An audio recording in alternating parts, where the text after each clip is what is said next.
지난 시간에는 에베소에서 대대적인 소동이 일어나서 바울의 제자들이 큰일 날 뻔했죠. 그래서 바울이 이제 이 에베소를 떠나면서 그 제자들을 모아서 권했다라고 1절에서 말씀하고 있습니다. 권했다라는 말은 원어를 보면 격려했다라는 뜻이에요.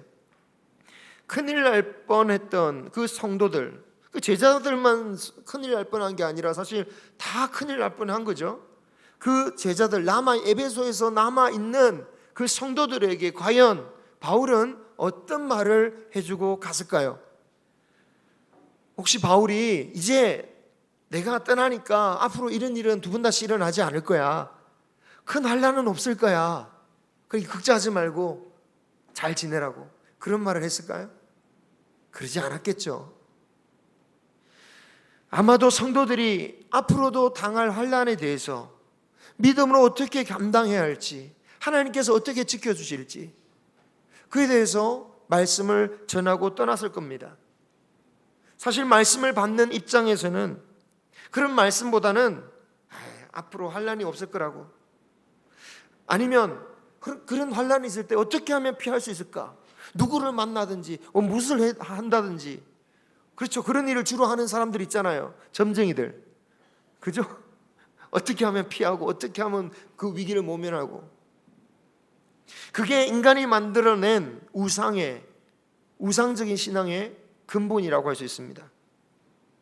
그리고 그런 마음은 믿는 우리들도 완전히 떨쳐낼 수 없는 그런 마음들이죠. 지금은 열심히 주님 앞에 봉사하고 있고 수고하고 계시는데도 마음 한켠에서는 빨리 은퇴해가지고 이 일 더 이상 하지 말아야지, 내가 이제 더 이상 대표 기도도 안 하고 이제 좀 쉬어야지, 그런 마음이 누구에게나 들 수 있는 거죠. 그런데 여러분, 우리가 아무리 은퇴할지라도요, 마귀가 그렇게 우리를 호라호라 그냥 내버려 두지 않습니다. 은퇴했으니까 너는 통과, 그런 게 아니죠. 유혹을 하든지 대적을 하든지 어떤 식으로든 마귀는 우리를 현혹해서 믿음의 길로부터 떨어지게 만들 겁니다. 마귀가 우리를 무너뜨리는 데 가장 유용하게 사용하는 도구가 있다면 그게 무엇이겠습니까? 육체적인, 우리의 죽을 때까지 가지고 있을 육체적인 본능이겠죠. 그래서 우리의 영적인 싸움은 우리 찬양으로 준비하면서 계속 불렀던 것처럼 이 영적인 싸움은요, 죽는 그날까지 계속되어질 겁니다. 내가 아무리 교회에 손 놓고 있을지라도 그런 도전은, 그런 유혹은 반드시 오게 돼 있다는 말이죠. 여러분, 은퇴했다고 시험 안 듭니까? 시험이 드시잖아요. 그잖아요. 이 마귀가 그렇게 한단 말이죠. 다만 우리가 할 수 있는 일은 하루하루 주님을 의지하면서 순간순간을 믿음으로 승리하면서 살아갈 수밖에 없는 거죠.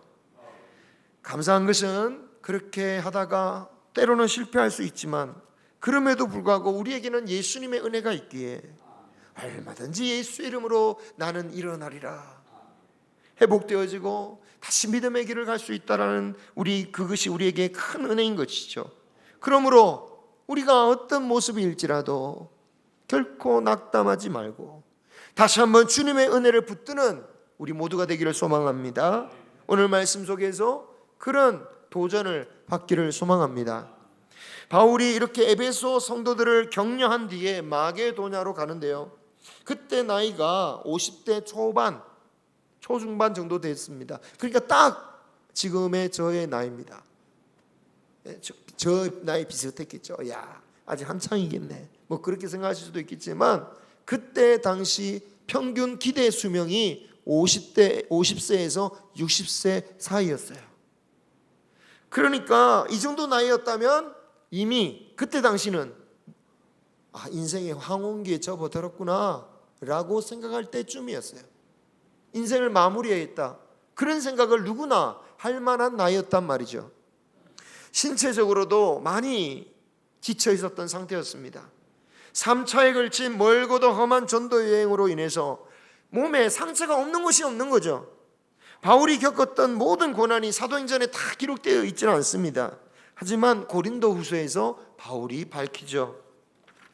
고린도후서는 에베소를 오늘 떠나서 마게도냐에 도착했을 때, 그러니까 딱 오늘 말씀의 그 시점에 쓴 성경입니다. 이 고린도후서 11장에 보면 이제까지 바울이 얼마나 고통을 당했는지, 내가 많은 매도 맞아봤고 돌에 맞아 죽었다가 살아가기도 했고, 배를 타고 가다가 파선만 3번 당해서 어느 날은 일주일 동안 물 위를 둥둥 떠다니기도 했고, 감옥에 갇히기도 했고, 잠자지 못했고, 굶주렸고, 헐벗었다고, 사도행전에서는 기록되지 않은 많은 고난담을 자기가 스스로 고백하는 말씀이 있습니다. 그때에, 그리고 그렇게 마게도냐에 도착했을 때에 그때 심정이 어땠는지를 고린도후서 1장 8절 9절에 딱 오늘 말씀 시점 때에 고린도 교회에 보내는 이 서신서에 이렇게 기록하고 있습니다. 같이 읽어보겠습니다. 시작. 형제들아, 우리가 아시아에서 당한 환난을 너희가 모르기를 원하지 아니하노니 힘에 곁도록 심한 고난을 당하여 살 소망까지 끊어지고 우리는 우리 자신이 사형 선고를 받은 줄 알았으니. 아멘. 고린도후서 7장 5절에는 또 이렇게 고백합니다. 우리가 같이 시작. 우리가 마게도냐에 이르렀을 때에도 우리 육체가 편하지 못하였고 사방으로 환난을 당하여 밖으로는 다툼이요 안으로는 두려움이었노라. 아멘. 딱 이 시점에 쓴 글이란 걸 보이시죠? 여러분, 이렇게 육체적으로 정신적으로 바울이 굉장히 힘든 상태에서 어디로 갔다는 말입니까? 마게도냐.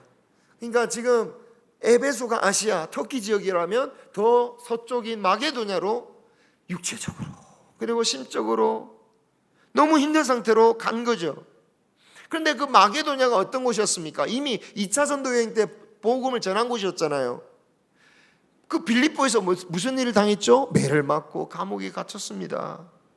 데살로니가에서는 깡패들이 동원되어서 자신을 해치려 가지고 아테네로 홀로 도망치기도 했었어요. 그렇게 힘들게 만든 곳이었어요. 그렇게 힘든 상태에서, 보세요, 그렇게 힘든 상태에서 왜 그 힘들게 만든 마게도냐로 가고 있단 말이죠. 왜 마게도냐로 갔느냐? 지난주 마게도냐 교회들 제가 한번 말씀드렸죠. 왜 마게도냐로 가냐? 헌금도 하기 위해서, 그리고 교회 사정 때문에, 그리고 바울의 치밀한 선교 계획이 있었기 때문이었다라고 제가 말씀드렸지만, 오늘은 좀 더 근본적인 이유를 말씀드리자면, 이 마게도냐는 이전에 하나님께서 환상을 보여주시면서 가라 라고 한 것이 어디였죠? 이 마게도냐였던 거죠. 마게도냐. 지난 2차 여행 도중에 바울이 아무리 노력해도 아시아에서 길이 열려지지가 않아서 드로아에서 환상을 보게 되죠. 마게도냐로 건너와서 우리를 도우라. 바울은 그러한 하나님의 비전을 잊지 아니하고 다시 간 겁니다. 어쩌면 바울은 지난 2차 전도 여행을 한 것만으로도 그 사명에 충분히 감당했다라고 생각할 수도 있었습니다. 하지만 바울은 그렇게 생각하지 않았던 거죠. 여전히 복음을 받아야 할 마게도냐 사람들이 저렇게 많은데, 비록 내가 육체적으로 정신적으로 지쳐있다 할지라도, 아니 나의 생명이 다 할지라도 따를 수밖에 없다. 사명 때문에 고난의 길을 선택하여서 가고 있는 거죠. 이런 바울의 모습은 복음을 자신의 삶의 최우선으로 삼고 있기 때문에 가능한 것이었습니다. 여러분은 과연 무엇을 최우선으로 삼고 계십니까? 여러분이 하는 말 가운데는 무엇을 최우선으로 기준을 삼아서 여러분은 말을 하고 계십니까? 여러분의 감정입니까? 여러분의 이익입니까? 무엇을 기준으로 말하고 행동하고 선택하면서 우리의 인생을 살아가고 있느냐 말이죠. 내가 피곤해서 피곤한 말하고, 내가 기분 나쁘다고 기분 나쁜 말을 할 것이 아니라, 내가 죽을지라도 주의 사명을 붙들고 주의 길을 갈 수 있는 저와 여러분이 되기를 소망합니다. 비록 그 길이 험할지라도, 사실 험할지라도가 아닙니다. 주님은 말씀하셨어요. 험난할 수밖에 없다고. 그래서 복음을 위해 받는 고난이 무엇의 증거가 됩니까? 하늘에서 받을 영원한 영광을 받을 증거가 된다. 이 땅에서 받는 고난이 하늘에서 받을 영광의 증거가 된다라는 거예요. 근데 여러분, 그 영광을 땅에서만 찾으려고 하면 그 사람은 실족하기가 쉬워요. 성경에서 말하는 축복과 성공은 반드시 이 땅에서만 이루어져야 된다라고만 말씀하고 있지 않습니다. 여러분, 성공의 대명사하면 꼭 덜먹이는 사람은 신약에는 없어요. 구약에만 있죠. 뭐 아브라함, 야곱, 이사, 요셉, 성공의 대명사 같은 그 사람들의 인생의 이면을 한번 보십시오. 현대적인 기준으로 보면 과연 그 인생이 복된 인생이었나 한번 보시라니까요. 이삭은 마지막에 눈이 멀었습니다. 누가 아들인지도 몰라가지고 아들인데 속임을 당해요. 야곱은 스스로 자신의 인생을 비참하게 여기지 않습니까? 왜 그렇습니까? 그들의 성공 뒤에는 험악한 인생의 이면들이 다 있었어요. 왜냐? 이 땅에서 얻을 수 있는 복은 온전한 하나님이 주시는 온전한 복이 아니라 진짜 복인 저 하늘의 영광을 보여주는 모형의 모델하우스에 불과하기 때문입니다. 아마도 믿는다라고 말하는 사람들 중에 바울이 고난 받아서 순교하였다라고, 아이고 바울이 인생 잘못 살았네 라고 말할 사람은 아무도 없을 것입니다. 최소한 믿는 사람들 중에 말이죠. 문제는 그런 일이 우리 현실에서 내 주변에서 벌어질 때는 전혀 다르게 받아들인다는 거예요. 전혀 내 자신에게도 그렇고 다른 사람에 대해서도 그렇고 오직 현상만 바라보면서 그 현상만 봐가지고 아이고 하나님이 왜 내가 어디 갔느냐 라고 한단 말이죠. 예수님을 믿는데 왜 고난을 받느냐, 왜 환난을 당했느냐, 의심하고 분노하고 원망하기도 하고 실족하여서, 그래서 결국에는 내리는 결론이 뭡니까? 이제 스트레스 안 받고 교회를 다녀야겠다. 잠잠히 있는 듯 없는 듯 교회를 다녀야겠다. 그래서 대형교회는 커지고 헌신을 요구하는 교회는 점점 줄어들고, 교회들도 점점 그런 성도들의 필요에 맞춰주려고 합니다. 여러분, 만약 그렇게 해서라도 그 성도를 머물게 해서 스트레스 안 받고 자주 와서 위로받고 은혜받고 그래서 다 또 이렇게 가고 그렇게 해서 교회를 머물게 하면 그 성도는 과연 바울과 똑같이 믿음의 길을 가고 있구나, 그런 하나님의 인정을 받을 수 있겠냔 말이에요. 교회는 머물 수 있을지 모르겠지만 진짜 하나님으로부터 그래 너도 바울과 같은 그 생명의 길을 걸어갔구나, 그런 인정을 받을 수 있게 만들 수 있겠냔 말이에요. 그건 생각해 볼 문제 아닙니까? 교회는 머물 수 있게 할지 몰라도 정말 천국에 갔는데 너는 바울과 너무 다른데? 너는 어떻게든 고난을 피하려고 했잖아, 숨어버렸잖아, 이런 말 듣게 하면 어떻게 되냔 말이죠. 여러분, 교회 안에는 고난이 없습니까? 갈등이 없습니까? 여러분, 교회 안에도 알곡과 가로지는 있습니다. 누가 뿌려놨다고요? 성경 예수님 말씀하십니까? 마귀가 뿌려놨다고 해요. 그 가라지로 인해서 누가 피해를 봅니까? 알곡이 피해를 봤죠. 그런데 그 알곡 때문에 내가 상처받았다고 열매를 못 피우면 그게 누구의 뜻대로 되는 거냔 말이죠. 하나님의 뜻대로, 예수님의 뜻대로 되는 겁니까? 그 가라지를 뿌려놓은 마귀의 뜻대로 가는 겁니까? 마귀의 뜻대로 가는 거 아니겠습니까?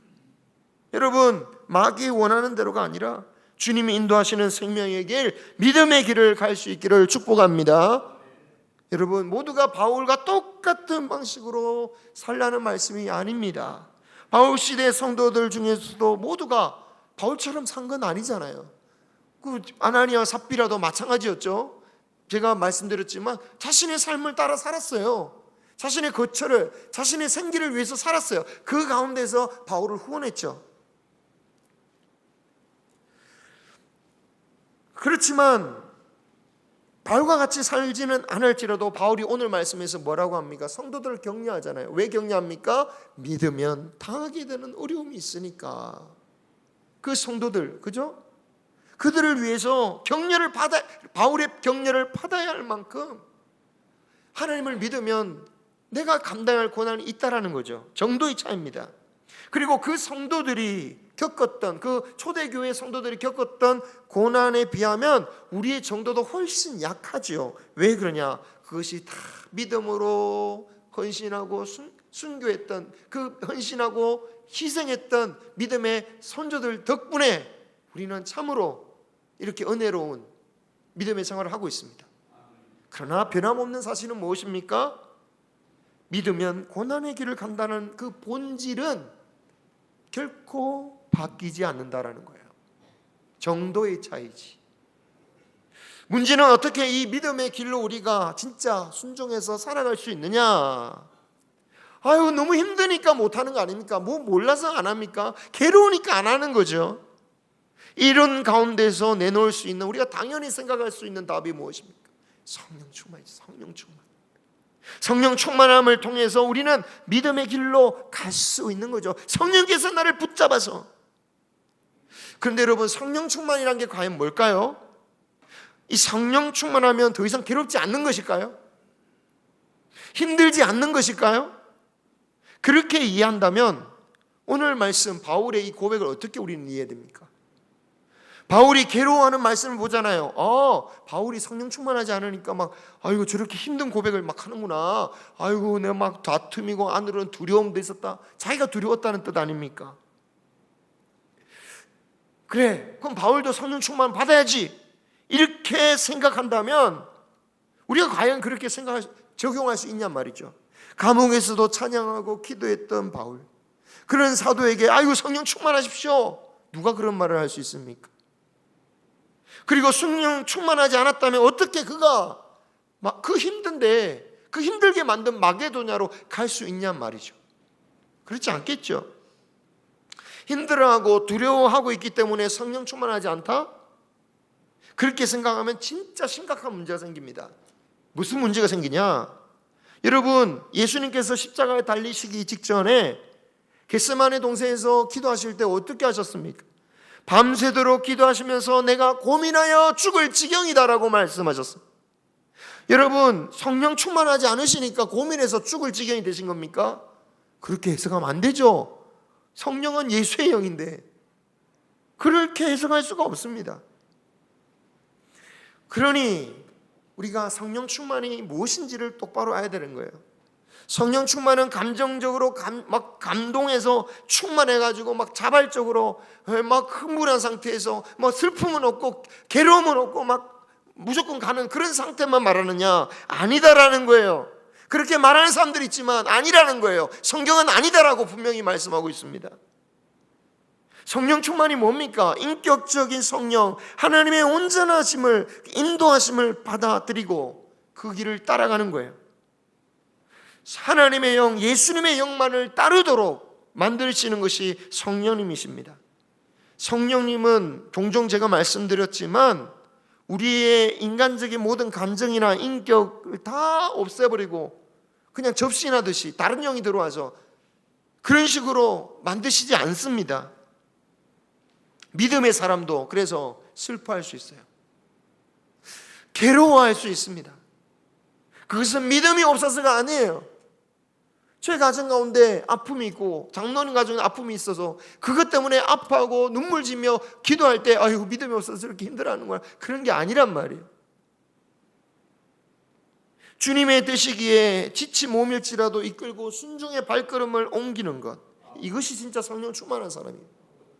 성령 충만한 사람은 고통이 없는 사람이 아닙니다. 고통 중에도 성령의 인도에 따라 사명의 자리를 지킬 수 있는 사람, 그 속에서 소망을 발견하고, 신뢰함 찬양 있잖아요. 새벽 그 어두운 가운데 그 빛을 찾아 떠난다. 그 빛을 붙잡는 사람, 그 사람이 성령 충만한 거죠. 때로는 물론 우리에게 감동을 주십니다. 두려움을 모르게 하시는 은혜도 주셔요. 하지만 대부분은 두려움 가운데서도 순종하라고, 그 순종할 수 있는 사람이 성령 충만한 사람이다라는 거예요. 그 이끌림을 받아서 예수님이 그 모습을 그대로 보여주고 계시지 않습니까? 그죠? 원하기는 이 고난의 잔을 피하기를 했지만 하나님이 원하신다면 제가 받겠습니다. 그런데 아무리 그래도 그렇지 성령 충만했다는 사람이 어떻게 사망에 이르느냐, 살 소망을 잃었다라고 말 수 있느냐. 여기서 살 희망이란 육신으로 살 소망을 말하는 거죠. 바울이 진정으로 기대하는 것은 육신의 소망이 아니라 하늘의 소망일 것입니다. 비록 더 이상 육신에 대한 소망을 가질 수 없는 것에 대해서 비통하고 아파할지라도 오히려 그를 통해서 의지할 것은 오직 하나님밖에 없음을 알게 되고 하나님을 더 붙들고 더 의지하다 보니 바울이 뭐라고 고백합니까? 1장 9절에서 제가 생략한 말씀을 같이 다시 한번 붙여서 읽겠습니다. 시작. 우리는 우리 자신이 사형 선고를 받은 줄 알았으니 이는 우리로 자기를 의지하지 말고 오직 죽은 자를 다시 살리시는 하나님만 의지하게 하심이라. 아멘. 하나님만 의지하게 만드셨다. 내가 이제 다른 데 소망을 다 잃어버렸으니. 사랑하는 성도 여러분, 우리가 두려워한다고 자격이 없는 게 아닙니다. 힘들어한다고 능력이 없는 게 아닙니다. 왜? 그 능력은 우리 안에서 나오는 게 아니에요. 하나님의 능력 아닙니까? 그죠? 우리가 가질 능력이란 우리 안에서 나오는 능력이 아니에요. 내가 힘이 없다고, 내가 두려워한다고, 내가 자신이 없어 할 이유가 없습니다. 다만 우리는 하나님께 기도하면 되는 거죠. 능력을 주시는 하나님을 바라보면 되는 거죠. 더욱 신뢰하면 되는 겁니다. 그리고 순종하면 되는 거예요. 그래야 할 때 하나님의 능력이 나타나는 거지. 내가 뭐 자신감이 있어가지고 하나님이 일을 할 수 있는 겁니까? 그런 게 결코 아니다라는 거예요. 순종하면 어떻게 됩니까? 죽은 자도 살리시는 하나님께서 우리에게 산 소망을 주시는 것입니다. 영육간에 지쳤어도 사명을 따라 마게도냐로 돌아온 바울에게는 어떤 하나님의 은혜가 주어지느냐. 고린도후서 7장을 보면요, 바울이 그 힘들고 두려운 상황에서 마게도냐 사역을 시작할 때 고린도 교회에서 온 디도를 만나게 돼요. 디도. 그래서 그 디도를 통해서 위로를 받게 됩니다. 동역자를 만났다는 데에서도 위로를 받았지만 진짜 위로는 뭐냐? 디도를 통해서 고린도 교회에 대한 소식을 듣게 되는데, 그토록 잘못된 방향으로 가고 있던 고린도 교회가 자신의 편지를 받고 근심하고 회개하여 돌이키며 자신이 오기를 간절히 기다리고 있다라는 거예요. 여러분, 고린도 교회가 어떤 교회냐? 어떤 교회였습니까? 2차 전도 여행 때 1년 6개월 동안 머물면서 바울이 가르쳤던 곳이죠. 그만큼 믿음도 자랐습니다. 은사들도 넘쳤습니다. 고린도전서를 보니까 방언과 예언은 말할 것도 없고 병 고치고 기적을 행하고 영을 분별하고 각종 다양한 은사가 고린도 교회에 넘쳐났어요. 그러면 더 이상 염려할 것이 없는 성령 충만한 교회가 되어야 되는데, 오히려 바울로 인해서 바울이 에베소 사역할 때 그 고린도 교회 소식 듣고 얼마나 괴로웠는지. 왜 괴로워합니까? 아니, 받은 은사 가지고 하나님께 영광을 돌리는 게 아니라 받은 은사 가지고 우리가 정통이다, 우리가 더 잘 믿는다, 막 팔을 갈라서 막 싸우지를 않나. 성도들끼리는 재산 문제겠죠. 뭐 서로 고소해가지고 세상 법정으로 나가서 싸우지를 않나. 교회 내에는 음란과 타락이 막 만연하고 바울이 너무너무 괴로운 거예요. 그래서 오죽하면 바울은 고린도전서라는 그 서신을 먼저 보내요. 에베소에 있을 때. 그러면서 이렇게 말합니다. 내가 매를 가지고 너희에게 나아가랴, 사랑과 온유한 마음으로 나아가랴. 바울이 이렇게 편지를 써 보낸 후에 마음이 너무 괴로웠어요. 이게 얼마나 강한 말입니까? 이런 강한 말 하면 후회되잖아요. 양심 있는 사람은. 뻔뻔한 사람은 자기가 어떤 말을 해도 이 양심의 가책을 받지 않아요. 잘했다고 생각하지. 할 말을 했다고 그러지. 그런데 하나님의 사람은 사람의 말을 하게 되면 항상 후회가 돼요. 성령이 그런 마음을 주셔요. 바울도 그랬어요. 내가 너무 그들에게 이 말로 인해서 오히려 더 그들의 마음이 다치는 것은 아닐까? 그런데 디도를 통해서 무슨 소식을 들었습니까? 바울의 편지를 보고 그들이 근심하며 정말 회개하며 주님 앞에 돌이켰다. 그러니까 바울이 얼마나 위로가 되고 기쁨이 되는지. 그래서 그런 말도 해요. 구 생명에 이르게 하는 근심은 참으로 복된 근심이라고. 그러면서 이렇게 고백하죠.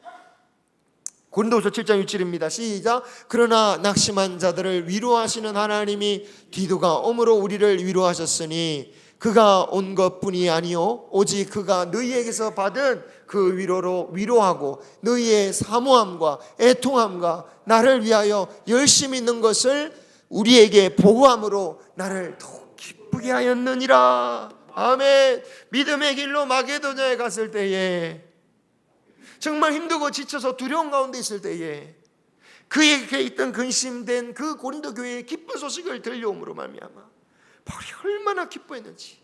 그래서 바울은 그 순간 아마 당장이라도 고린도 교회에 달려가고 싶었을 거예요. 그런데 그 힘으로 어떻게 합니까? 마게도냐에서 약 1년 6개월 동안을 머물면서 마게도냐의 사역을 감당합니다. 로마서 15장 29절을 보면요, 이거 안 됐네요. 로마서 15장 29절에 보면 훨씬 더 북서쪽에 있는, 더 북서쪽에 있는 유럽 일로리콘이라는 곳까지 가서 복음을 전했다고 해요. 사랑하는 성도 여러분, 이렇게 힘든 가운데 사역을 감당할 수 있게 하신 것은 하나님의 위로였습니다. 그 위로는요, 세상이 주는 위로와 달랐어요. 그죠? 우리 모두가 이런 위로를 받기를 소망합니다. 이런 위로와 평안은 세상이 줄 수가 없어요. 세상도 위로와 평안을 줄 수 있습니다. 어떻게 줍니까? 여행 가고, 맛있는 거 먹고, 위로 되잖아요. 여행 가면 위로돼요. 마음 평안해요. 그런데 돌아오는 즉시 조금만 떨어지면 어떻게 됩니까? 아이고, 맛있는 음식 대접했는데, 자리 배정가지고 이 음식 먹으면서 그 조금 불 많은 거 그거 갖고 또 싸워요. 배 꺼지면 다시 원망해요. 그건 하늘이 주시는 위로가 아니에요. 그것으로 우리는 교회가 될 수가 없어요. 세상이 주는 평안 위로는 조건적입니다. 비용이 들어야 돼요. 건강해야 돼요. 설사 이것이 비용도 있고 건강할지라도 다른 변수에 의해서 얼마든지 깨져버립니다. 요즘 월드컵 기간인데요, 아이고 1승 했다 좋다 했다가 2승에 탁 집어버리니까 사람들이 또 솔직히 안 봐도 아무 상관없는데 그저 그것 때문에 울고불고 큰일 난 것처럼 막 난리를 치잖아요. 월드컵만 그러겠습니까? 세상에 뭐 하는 것들이 그런 게 많죠. 아무것도 아닌데 그것 가지고 잠 못 드는 사람들이 얼마나 많이 있습니까? 하지만 하나님이 주시는 위로와 평안은 그 마게도냐의 똑같은 육체적으로도 힘들고 정신적으로도 힘들고 지금 닥친 문제도 너무나 힘든 가운데 그런 하나님의 위로를 주시니까 그 평안과 위로로 하나님의 일을 능히 감당할 수 있었던 거죠. 이런 평안과 위로는 정말 누구에게 주시겠습니까? 바울처럼 하나님의 사명을 위해서 가는 사람에게 주시는 거죠. 왜? 그 사람에게 필요하니까. 세상의 평화와 위로를 바라는 사람에게는 이런 평안과 위로를 줘도 좋은지 몰라요. 필요가 없다고 생각하니까. 그죠? 그래서 이런 위로는요, 사명을 감당하는 사람에게 주시는 거예요. 그래서 우리는 사명을 깨는 게 복인 줄 믿습니다.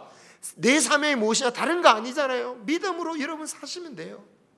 하나님을 믿는 것이 하나님의 일이라고 했습니다. 근데 그 믿는 것은 그냥 아이고 믿습니다가 아니에요. 믿음으로 사는 거예요. 믿음으로 말하는 거죠. 믿음으로 대하는 거죠. 그것이 하나님께 영광이 됩니다. 그런 사람에게 하나님이 세상이 줄 수 없는 평안과 위로를 주실 것입니다. 우리 사랑하는 모든 성도님들, 이 세상에 머물 때에도 하나님이 주시는 이 평안과 위로 가운데 그 능력으로 살아가는 저와 여러분이 되시기를 주님의 이름으로 축복합니다.